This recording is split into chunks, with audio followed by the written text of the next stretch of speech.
So, hello viewers. So, today we are back with another success story.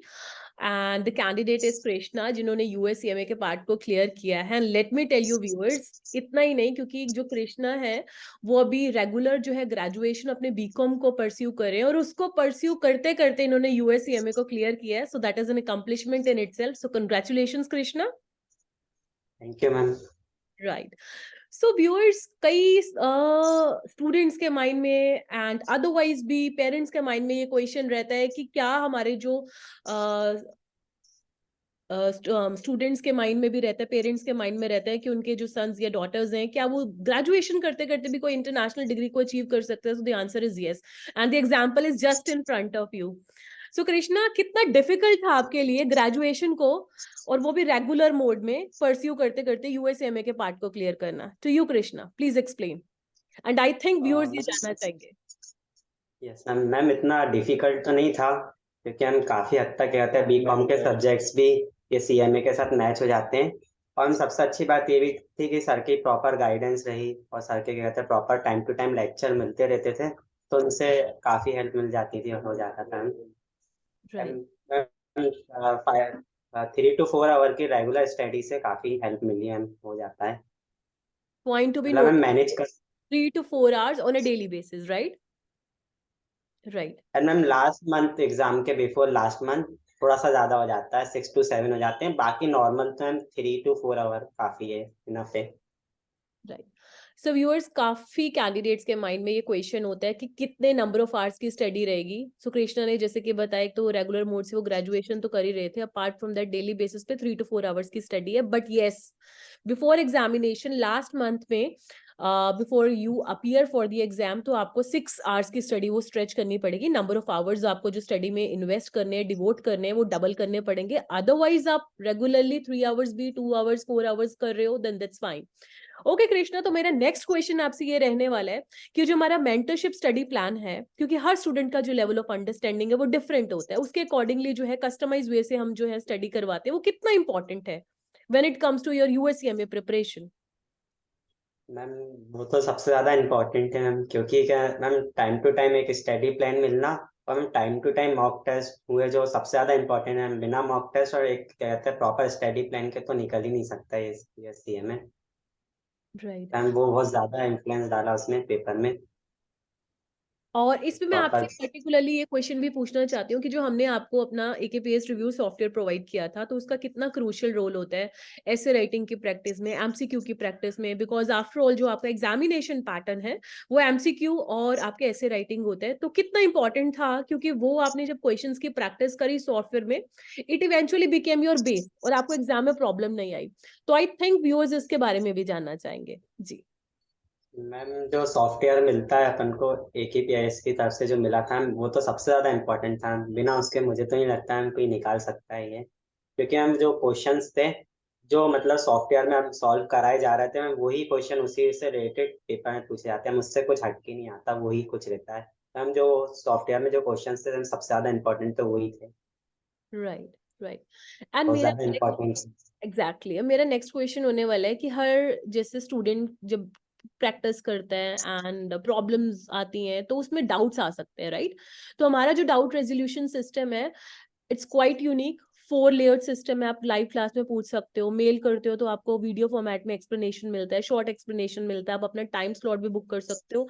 तो एक student जिसको किसी भी पॉइंट ऑफ टाइम पे कोई भी प्रॉब्लम आती है, तो कितना इंपॉर्टेंट होता है डाउट रेजोल्यूशन को टाइमली रिजॉल्व कराना, जो कि हमारे इंस्टीट्यूट में हमेशा से प्राइमरी मोटो रहा है कि every doubt should be taken care of timely.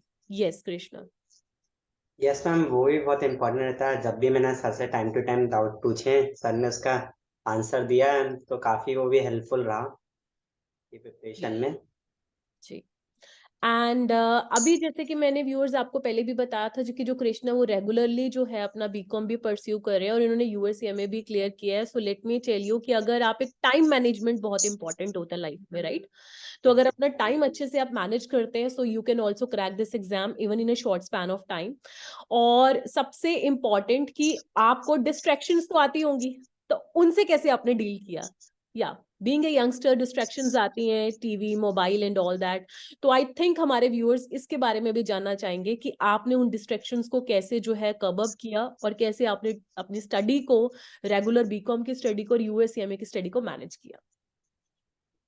ये हम डिस्ट्रैक्शन तो बहुत ज्यादा रहता है, जैसे सोशल मीडिया ये सब हुए। हम एग्जैक्टली। ज्यादातर मैं ना मोबाइल में ये सब सॉफ्टवेयर मतलब लगता ही नहीं था, ये सब ऐप्स जैसे सोशल मीडिया ऐप्स हो गए, तो हम इससे काफी टाइम मेरा सेव हो जाता था, और वो टाइम में हम पढ़ाई कर लेते थे, काफी इससे मदद मिलती थी। Point to be noted viewers, last 1 month में तो आप सोशल मीडिया से दूर ही हो जाए, right? Yes. That's 1 month really तो मैं 1 month. Exactly. So thank you so much, आपने अपना टाइम जो है निकाला और व्यूअर्स को इसके बारे में बताया। और लास्ट मेरा ये क्वेश्चन है कि शमी सर का हमेशा से एक एंडिवर रहता है कि किसी भी स्टूडेंट को किसी भी पॉइंट ऑफ टाइम पे कोई भी क्वेरी आ रही है, चाहे वो डाउट्स को लेकर हो, चाहे किसी पॉइंट ऑफ टाइम पे स्टूडेंट डीमोटिवेटेड फील करता है, तो उसको हमेशा जो है वो एक सही लेवल, सही पाथ दिखाते हैं। तो इसके बारे में भी आई बिलीव व्यूअर्स जानना चाहेंगे जी।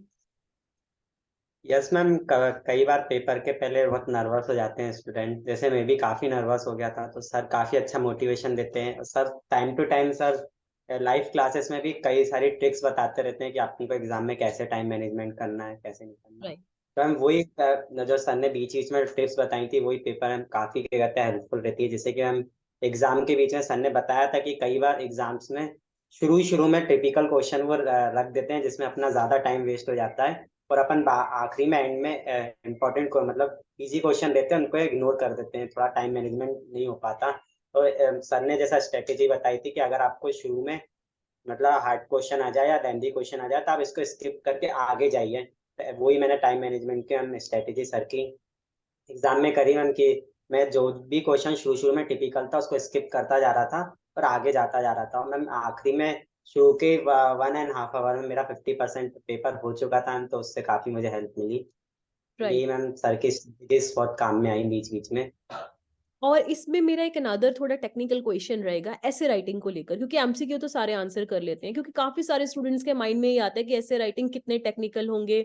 कई स्टूडेंट्स के लिए एक माइंड में ये करीना रहता है कि लैंग्वेज बैरियर को लेकर, बिकॉज वहां पर आपको जो है अपने इंग्लिश में सारे आंसर्स देने होते हैं, राइट? क्योंकि some of the students they are from Hindi background, Hindi medium background से होते हैं, तो वो एमसीक्यू तो इंटरप्रिटेशन स्किल्स से कर लेते हैं mark, but when it comes to essay writing so they में कम अक्रॉस सर्टेन प्रॉब्लम्स। तो इसके बारे में आप व्यूअर्स को जानना, आई बिलीव वो जानना चाहेंगे जी, कि ऐसे राइटिंग कितने टेक्निकल आते हैं एग्जाम में। मैम मुझे 2 ऐसे राइटिंग आए थे। एक ऐसे राइटिंग में 6 क्वेश्चन थे, मतलब 12 क्वेश्चन थे टोटल। But exactly. मुझे तो मैम ऐसा कुछ लगा नहीं, और मतलब ऐसा जब मैं भी ये कर रहा था, परस्यू कर रहा था सीएमए का पार्ट, तो मुझे ऐसा लग रहा था कि ये ऐसे राइटिंग ज्यादा टिपिकल रहेगा, जबकि ऐसा कुछ नहीं रहता। ऐसे राइटिंग तो बहुत ज्यादा इजी आता है, और स्ट्रेट फॉरवर्ड डेफिनेशंस पूछ ली जाती हैं। कई बार स्ट्रेट फॉरवर्ड मैम कैलकुलेशंस रहते हैं, वो अपन कर लेते हैं। मतलब 12 में से 10 क्वेश्चन तो बहुत ईजी रहते हैं मैम, जिसमें लैंग्वेज बैरियर तो कुछ भी नहीं रहता, और नॉर्मल इंग्लिश जो है मैम उसमें ही काम हो जाता है। ऐसा कुछ ऐसा नहीं है कि बहुत ज्यादा हार्ड है कुछ, ऐसा कुछ नहीं है, नॉर्मल में हो जाता है ना। Thank you. एंड 12 में से एक क्वेश्चन ऐसा होता होगा मैम जो थोड़ा डिफिकल्ट होता होगा, बाकी 11 तो बहुत इजी रहते हैं। मतलब मैम ऐसे राइटिंग मुझे ऐसा लगता है कि बहुत ज्यादा इजी रहता है, और ऐसे राइटिंग की तो मैम मैंने प्रिपरेशन ही क्या कहते हैं लास्ट मंथ में ही चालू करी थी। मेन मेरा फोकस एमसीक्यूज पे ही था। ओके। सो ये थे हमारे साथ कृष्णा, जो कि रेगुलर बीकॉम परस्यू करते हुए जिन्होंने यूएससीएमए को क्लियर किया पार्ट को। तो let me tell you viewers, अगर आपके माइंड में भी ये क्वेश्चन है, क्या हम रेगुलर अभी ग्रेजुएशन करें, क्या हम यूएससीएमए कर सकते हैं? So yes, and the success story is there in front of you. And let me tell you viewers कि आपको अपना टाइम अच्छे से मैनेज करना है for this very particular purpose, और distractions specially 1 month before the exam, वो आपको सोशल मीडिया से दूर हो जाना और टाइम को बहुत अच्छे से मैनेज करना है।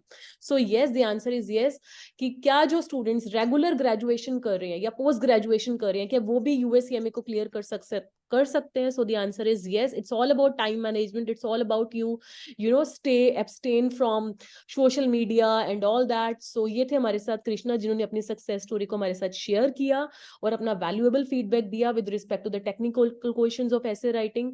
और जो स्टूडेंट्स हिंदी मीडियम बैकग्राउंड से बिलोंग करते हैं, उनके माइंड में ये क्वेश्चन होता है कि हम भी एक इंटरनेशनल डिग्री कर सकते हैं? So the answer is yes, क्योंकि इतने ज्यादा टेक्निकल क्वेश्चंस नहीं पूछे जाते। अगर आपके इंटरप्रिटेशनल स्किल स्ट्रांग है, so you can also crack the US CMA examination. और इसकी अगर बात की जाए तो प्रॉस्पेक्ट्स काफी अच्छे हैं, बिकॉज इसका जो एक डोमेन है वो सिर्फ आपका कॉस्ट और मैनेजमेंट अकाउंटिंग तक ही कन्फाइन नहीं रहता, आप बजटिंग में जा सकते हैं, आप कॉस्ट कंट्रोलर जा सकते हैं, and with the passage of time, with the taste of years, you can go above in the hierarchy, and remuneration भी काफी अच्छे लेवल के होते हैं. So if you also want to climb the corporate ladder, even if you are working professional or you are the one who is doing graduation or post graduation via regular mode, so USCMA course is the right choice for you, wherein you can complete this degree in 6 to 8 months, on a higher side even 9 months. So अगर आपके भी कुछ questions हैं USCMA के exam को clear करने से लेकर, so you can contact us. Thank you very much, and thank you once again, Krishna, for sharing your valuable feedback. Thank you so much. Ma'am